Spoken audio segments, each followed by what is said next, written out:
summer's here, and some people are worried about flying, so they're going to be taking road trips. But is the car ready? And that's where Shaye over at Mazvo comes back to us.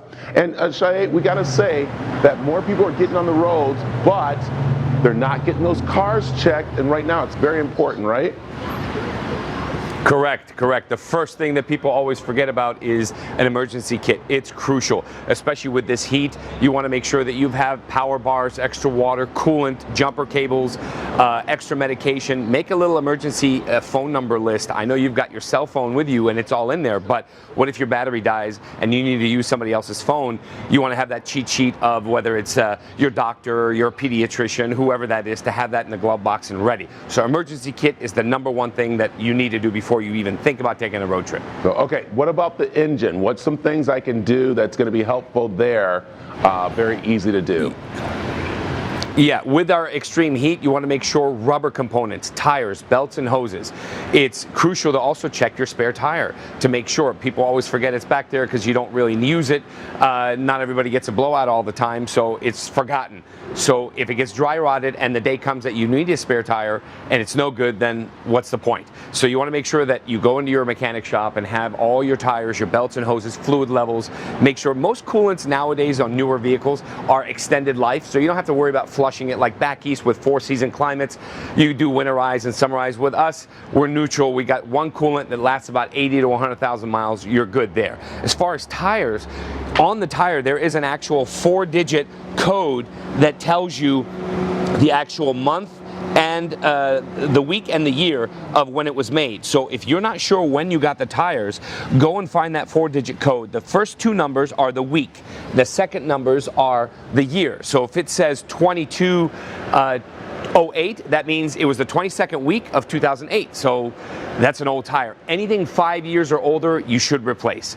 Lastly, batteries, crucial. Anything over 2 years old, don't chance it. If you know it's more than 2 years old, you know it's going to probably most likely get you stuck.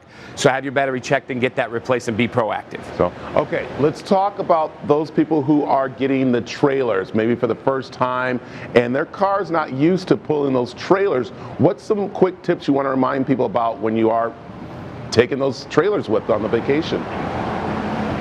Yeah, as far as trailers, again, you got to remember, if you haven't used that 4x4 or the pulling capacity for a long time, the differential, the transfer case, these are components that make that pull torque work. So go in and have your mechanic verify that fluid is clean, because if it's old and hasn't been serviced for a while and all of a sudden you're grabbing, it's like me running and then you, Brad, jump on my back and I can't run any fast because you slowed me down. Same scenario.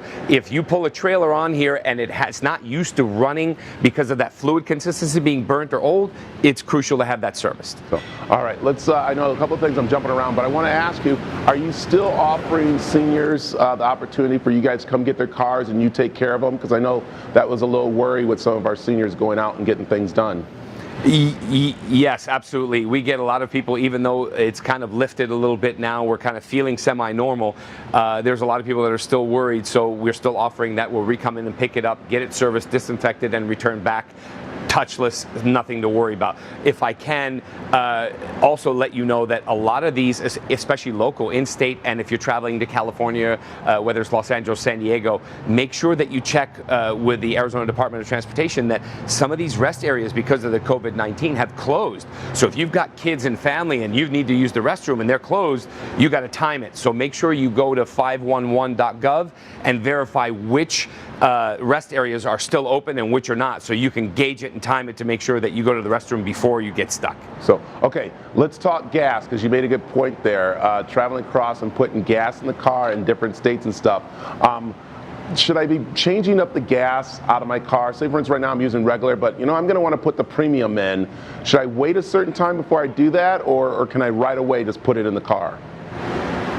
No, I would recommend, good rule of thumb is to always make sure that you never go less than half. If you're traveling from here to, let's say, California, and you've got a 5.5 hour drive, the minute you get to half, just stop at the nearest station and fill it back up to full, because that way you never know if there's a station that's closed or a rest area that's closed and you're not able to get any fuel. You definitely don't want to be stuck in this heat. So the good rule of thumb is to make sure you're always more than half. Never let it go below half. So there it is right there. Again, Shaye, remind them where you're located. We are at 4610 North 7th Street, just south of Highland, right next to Xavier. So perfect. Hey, thank you very much for those tips. We appreciate them. Thank you. You All got right. it. Thanks.